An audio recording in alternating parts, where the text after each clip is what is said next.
let's talk about the initial visit, some decisions that we need to make.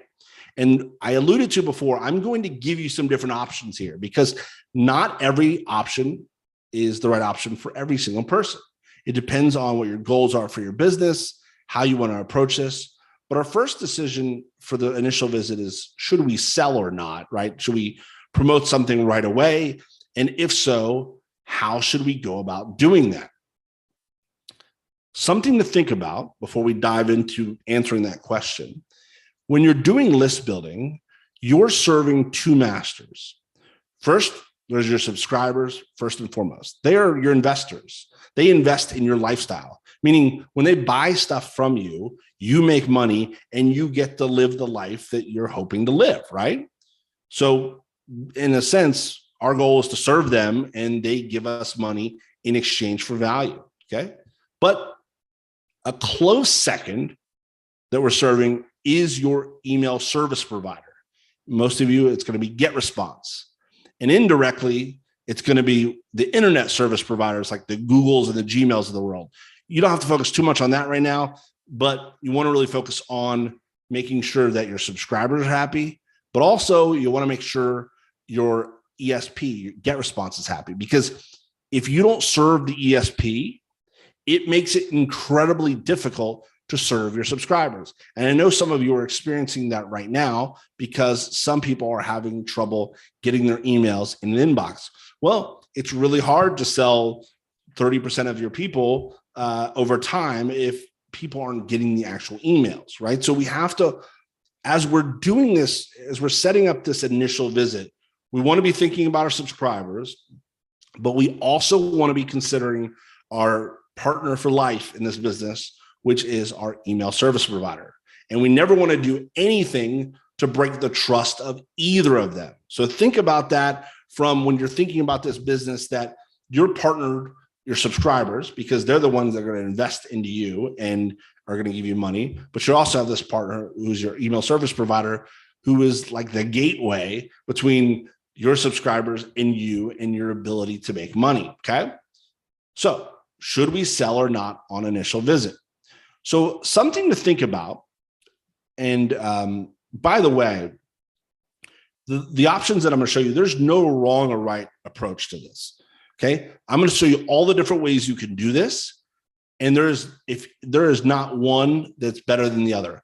I'm going to tell you what my preferences are and why they are my preferences, but it doesn't mean you have to do it this way. Okay. Because there are certain considerations to make. And something to think about is that when someone opts in and then they land on whatever is after they opt in, whether it's your affiliate product, whether it's a thank you page or whatever it is, it's the only time that you will ever have 100% of your subscribers see something. Okay. What's going to happen is, not if you have 100 subscribers that are added to your list, 100 of them are going to see whatever is on the other side of the opt-in page. But never again will all 100 of those people see one of your emails. It just doesn't happen. You're never going to get 100% open rate. I've seen 80, 90%, but really realistically, we're shooting more for like 40 to 50% on the high end.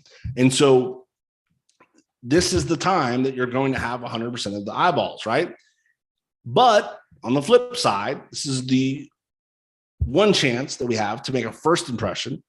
So what we do here is incredibly important to the long-term profitability of our list. So everything in life typically is a balancing act, and this is no exception, okay? So let's talk about the pros and cons of selling on that initial visit, meaning when someone opts into the list, whatever they land on right after is some sort of sales page, okay? Now, the pro is it could be your best chance to recoup the most amount of your ad spend from any one interaction with your subscribers, right?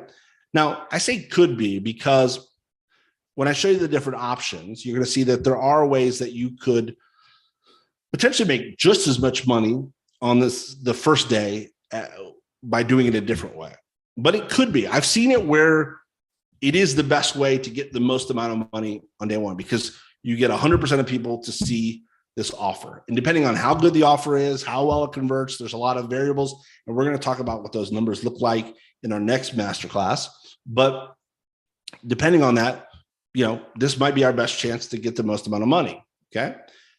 The con is that you could turn off a lot of initial subscribers and have them thinking, here we go again, another marketer. Okay. I think it's very important to do our best to find easy ways to be different and stand out. And so you'll see when I show you my preferred ways, a little bit different than this approach. Okay.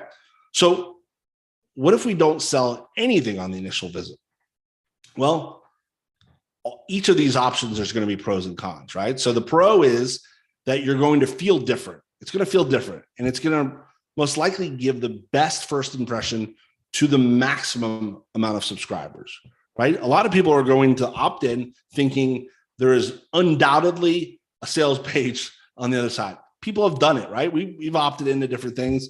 We know the game. And so when you land on it and there's not a sales page, like, wait a second, like, you basically cross people's wires and they're just like, wait, what's going on here? And this is a good thing because all of a sudden this is different, and different is good in this case.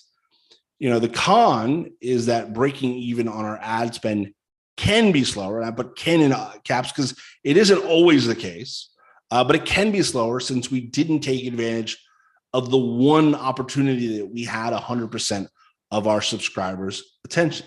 Okay, so there's pros and cons to both. Now, is there a solution? Well, what if we do both? You might be thinking, well, Tim, how is that even possible? And I do it with something I call serendipitous selling.